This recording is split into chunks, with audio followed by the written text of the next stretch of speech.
Welcome to another episode on the Move.Talk.Thrive podcast. Today, we are talking about people pleasing. I'm quite excited because this is something I'm a bit guilty of. And I think it's something that goes hand in hand with burnout. So, we think that it's a really important topic. It happens at home with our loved ones, in our teams, and sometimes with our clients as well. So, let's talk about people pleasing and how we can set ourselves up for success by doing this in moderation. We are child development obsessed business besties and mums, and we're here to spill all our secrets. We have a combined 30 years experience working with children, and each episode we will bring you up-to-date research and evidence-based strategies to set your children up to thrive. I'm Lizzy Dawson, Australian exercise physiologist. I'm Emily Mackey, Australian speech pathologist, And this is the Move.Talk.Thrive podcast.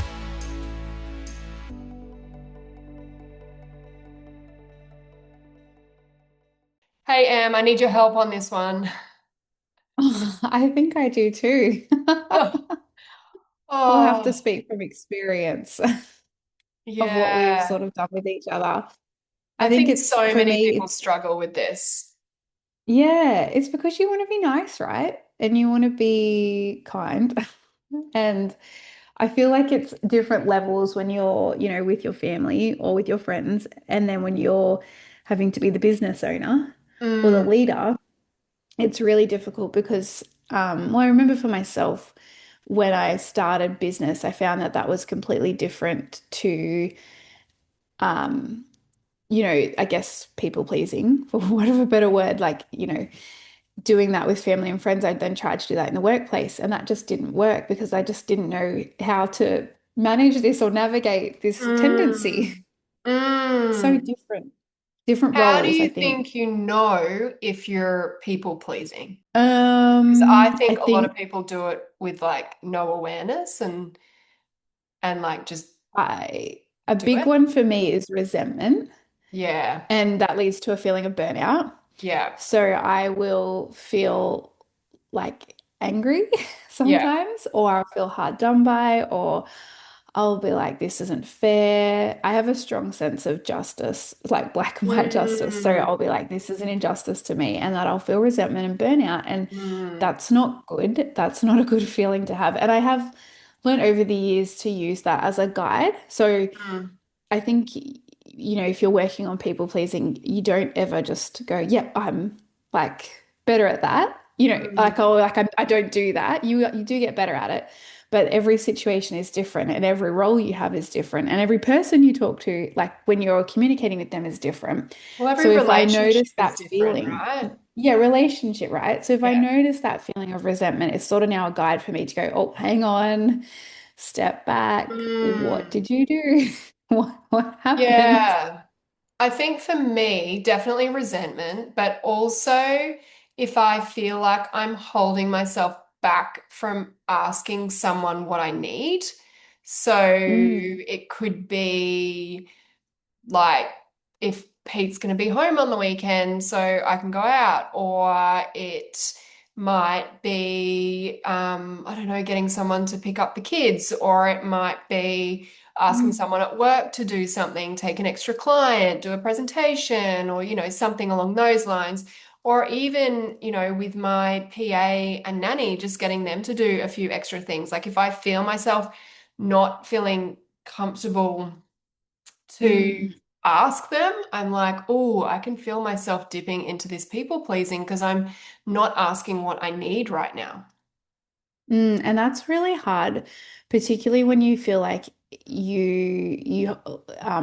I guess in different roles, but it's things that you might be holding close to your heart or close to your chest, Mm, or it might be an identity thing, or I want to appear this way, or I want to be liked or mm, trusted. It can be really mm. hard, right?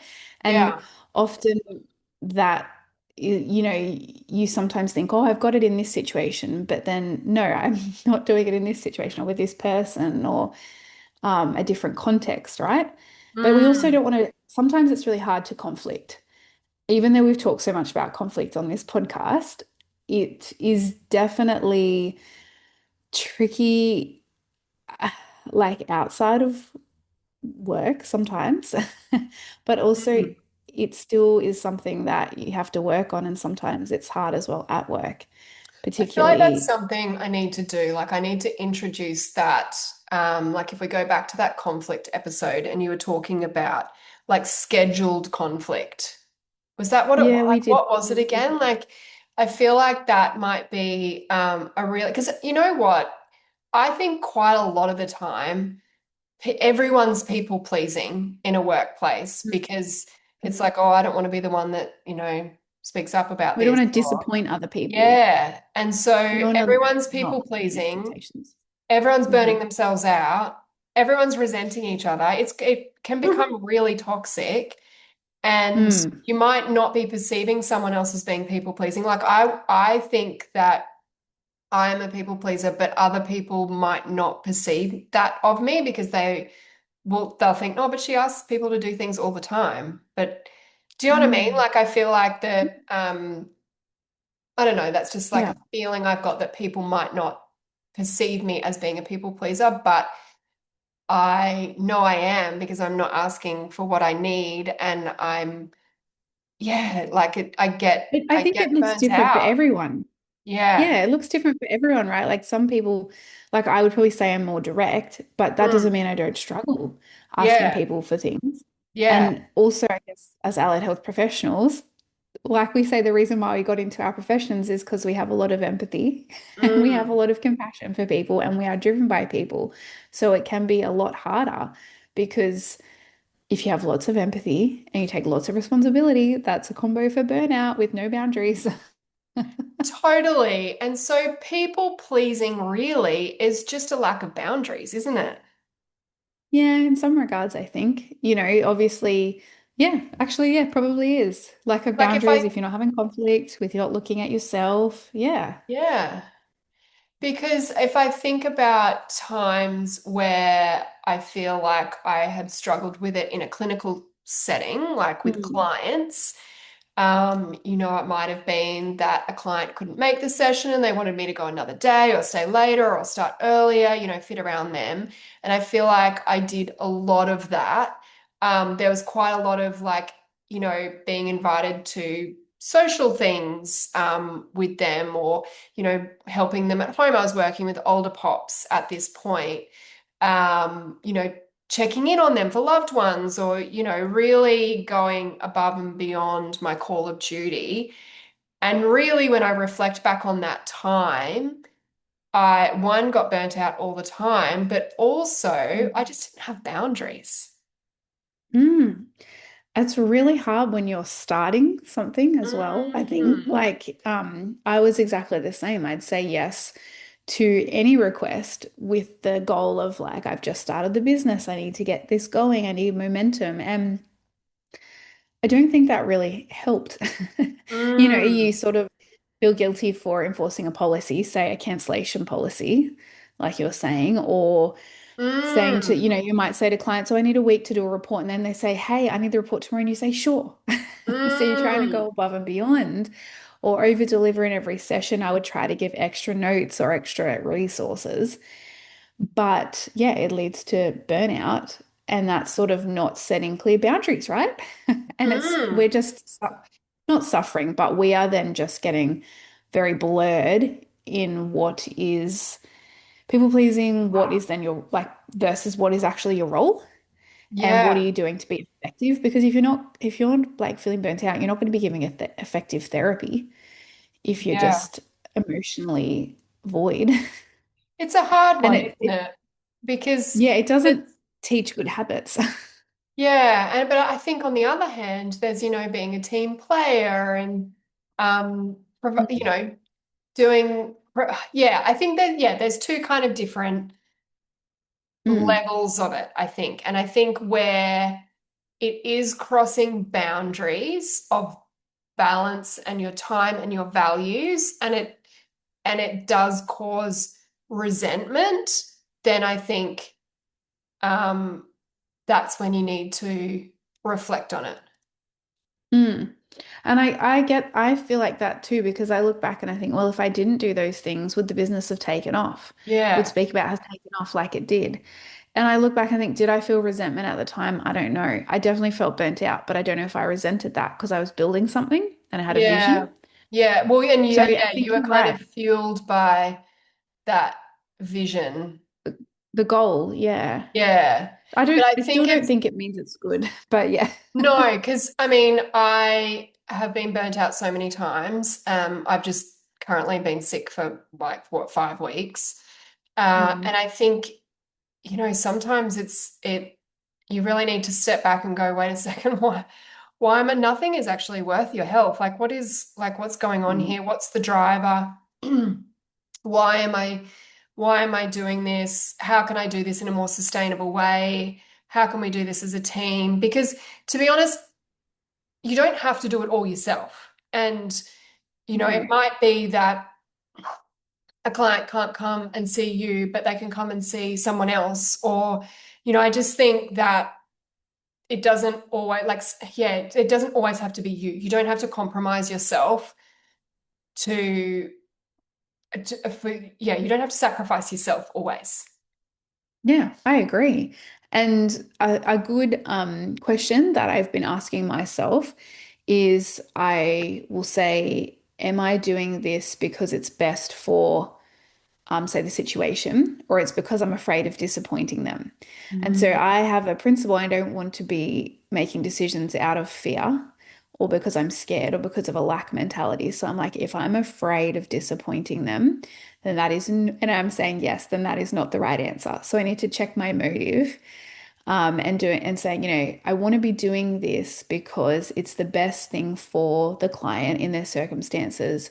Or like we said, like it's the best thing for getting the business started, or, the best thing for Yeah, whatever is the it goal is. strategic? Yeah. Yeah, strategic. Yeah. So I guess Mm. that's been a really good question for me to constantly ask myself just to get a compass. Mm. And I guess you have to answer honestly. You have to Mm. look at yourself honestly and your feelings. But that's been a good one for me to help sort of help me with those motives, like you're saying. The other thing that I do and Lorraine gets me to do is she's like, we could put a bit of a price tag on it. And, obviously I'm talking about work where I'm presenting or running courses for teams or, things where I can put a price on it. So she'll just be like, well, how much would you be like, hell yes, I'm doing this. Mm. And that has been quite helpful to me. I still find it hard because, half the time I would go and do it free, but Mm. that's silly and that's definitely going to have me resenting myself, and others for doing that. But it's kind of like at what price are you going to be really excited about this, not resenting it? Yeah, and that's an objective way to put a value on your Mm, time and create a boundary for your time.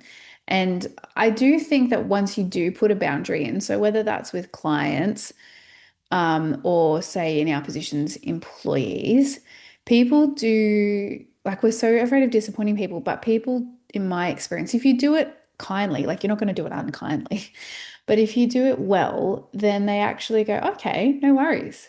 mm, Like they sort of respect you, or not maybe respect your time a little bit more. And mm, I remember I've had to do that with a few employees, more so since I've had kids. So, mm, say I've had a meeting scheduled in with someone and they just haven't showed up and then haven't let me know why they weren't coming. I was like, really, like, oh my gosh, in order for me to be here, I've had to sort of mm, be away from my kids and do all this stuff. So I just mm, let them know that honestly. And I just said, look, I want you to value your time and my time.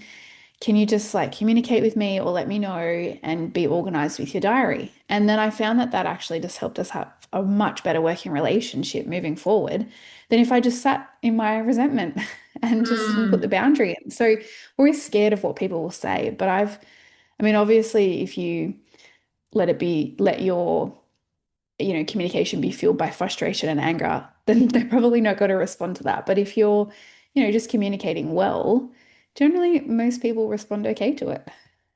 And if you're going to feel resentful anyway, then that is going to change your behavior, which is, Mm. so you may as well. This is something that I'm learning, and I talked a bit about it in my systems. Like if by not communicating it, it's going to wind you up more and you're going to change your behavior anyway. You may as well just say the uncomfortable thing and put your Yeah. boundary in place. And it's interesting because it's like, is it uncomfortable? It's obviously uncomfortable for you, but is it uncomfortable for them? Sometimes not. Sometimes people genuinely are like, I'm so sorry, I didn't realize. Yeah. And I don't I get go, oh, uncomfortable when someone else gives me a boundary. I'm like, oh, okay. yeah, like it's like children. We like it to be clear, like clear Mm, expectations. yeah. I think in order though to do that, you need to have a good team around you or some good support. Mm, So whether that's, a partner at home or a parent or a friend or a boss or a workmate, I think that can be difficult to do, if you've not used to that or you've never done that before. So having good support around you really helps with that. And then you can have a bit of a sounding board, maybe even before you go into the situation, going, yeah. how do I be clear with this? How do I be honest and kind and firm at the same time? Do you know what's That would probably be amazing for for that? parents. Hmm? Chat GPT. Oh, yeah. Get a script or chat GPT. I just honestly like anyone that knows me is going to be like, stop talking about ChatGPT. But I have found it so helpful. Like if I'm frustrated or I feel like I can't get out what I'm wanting to say, or if I'm second guessing myself whether I'm being unreasonable or not, I can put it into ChatGPT and it kind of gives me a few different options. Hmm. I had a situation recently where I really felt let down by someone and got quite upset. And I voice memoed it into ChatGPT and just got all my emotion out. And I was like, put that into a professional email. And it was so good. That's hilarious, but really smart. Oh, because I got it out. I got to say what I needed to say. I was running at the time. And so I was like running and I just like absolutely got it all out into the voice to text on ChatGPT. And I was like, now put that into a professional and can't, like, but get my point across that this is not Oh, I love acceptable. it. That's such a good strategy. It's such a So good good. strategy. That's It really so good. worked. So yeah, the script or get some, however you're working on your communication, go to ChatGPT. It's so good. It's so good. You can't beat it.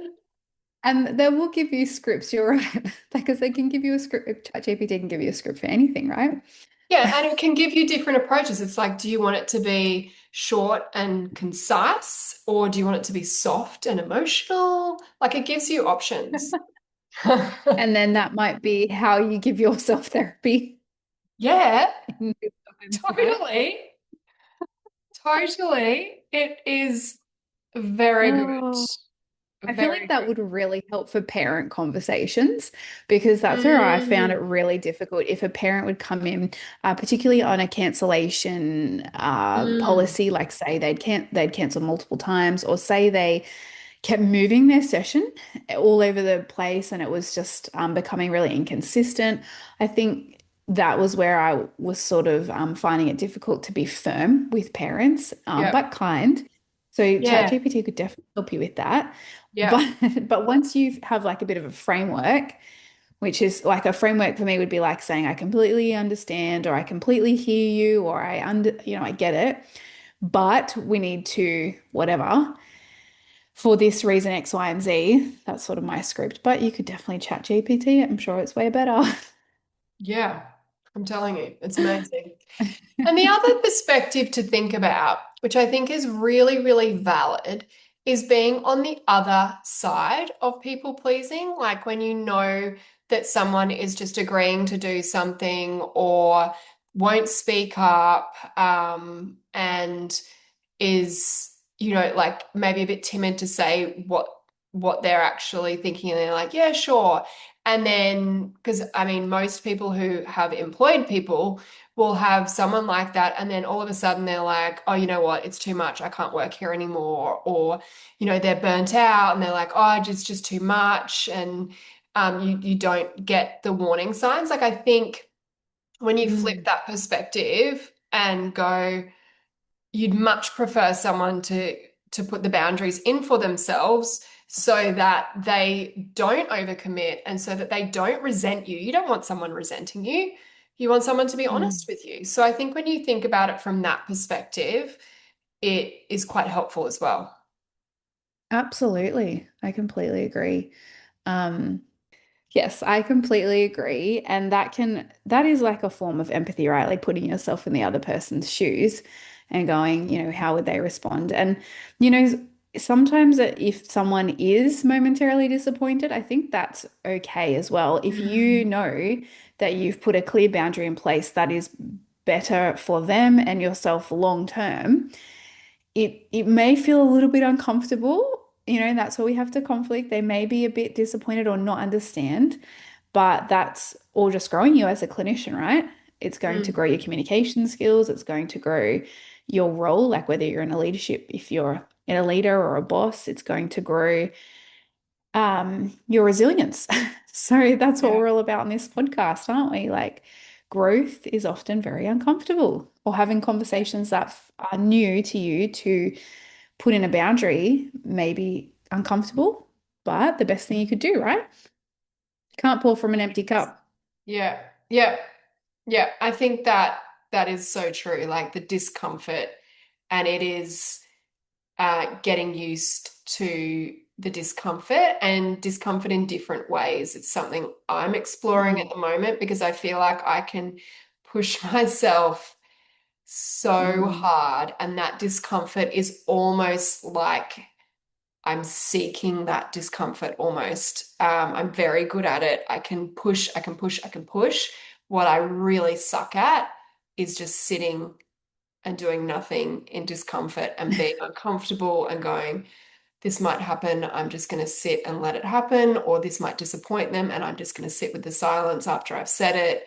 Um, mm, that pace, I'm not very good at. So that is something I need to practice. So I think, as we've always said, like that self-awareness is so critical in all of it. mm.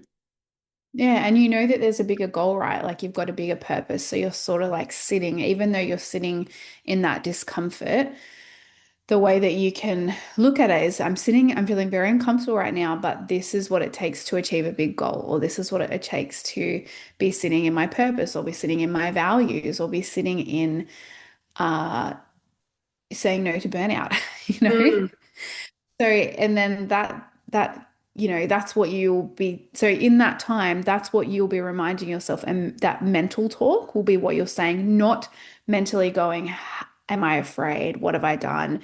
And spiraling, right? And that's resilience mm. when you're having that positive self-talk in that moment, because you're not going to do something, recklessly, or you're not going to do something without thought about it. So, Yeah, you've just got to remember that about yourself. And I think it's then also encouraging yourself with the why. So, yeah, I can't empower clients if I'm doing it in a guilty way. I can't help my clients or be the best for them. I can't be the best leader or the best boss if I'm not putting boundaries in and keeping relationships strong and making sure my cup is full and making sure that I'm modeling good boundaries. Like if you're not modeling good boundaries, how do you expect your clients to have good boundaries and your employees? So yeah. you have to model that regulation, I guess, for other people around you to have that and experience that. And then you feel calm And as a that is result ultimately long going to term. please people. So if you're after Yeah. pleasing people, it's like I always say to my children and to my husband, my happiness is my responsibility and your happiness is your responsibility. So you don't need to make me happy and I don't need to make you happy. And that goes for everyone. Everyone is responsible for their own peace so that they can come and be peaceful with everyone. So I think if you are compromising your own peace because of what you are perceiving someone else wants or needs, then and you're doing that in sacrifice of your own, then you are just going to end up displeasing everyone. Like yeah, Which is the I opposite think, of what you want, right? yeah, yeah, totally. Yeah. Yeah. So interesting when you So, unpack it. I just wish I could do it. Like, well, it's just, one little step at a time, like we say, yeah. right? You're never going to be able to get over it all in one go. And I think it's something you work on your whole life, whether it's personally or professionally. It's just every time you're confronted with a situation where you may feel yourself falling into that and you'll feel yourself falling into it because of the negative emotions attached to it, then having the self-awareness to go, okay, hang on, what's happened here? What do I need to do? Just have a look at the situation and have that positive self-talk with yourself and have a support person that you can talk to as well. So if you're a new grad, a student, an employee, that would be your mentor. If you're a business owner, having like-minded people around you, that's where you need the support. Or But ChatGPT. yeah, we'd love to hear your thoughts. If you have any thoughts about people pleasing and what that's looked like for you in your workplace or in your life, and if you have strategies that have helped you, we'd love to hear so we can share with everyone else because we think that this is a universal issue, right? It's not just a Lizzie and Em issue. And more so, particularly for allied health professionals. And we're all in the spirit of not wanting to be burnt out. We need more allied health professionals. So, yeah, we'd love to hear from you if you have a helpful strategy that has helped you. Just send us a DM or write into us. Um, but so, yeah, so we hope that this has been helpful. Keep going. If you're working on this like me and Lizzie, keep going, keep your head up. And until we speak to you next week, we hope you have a really great week.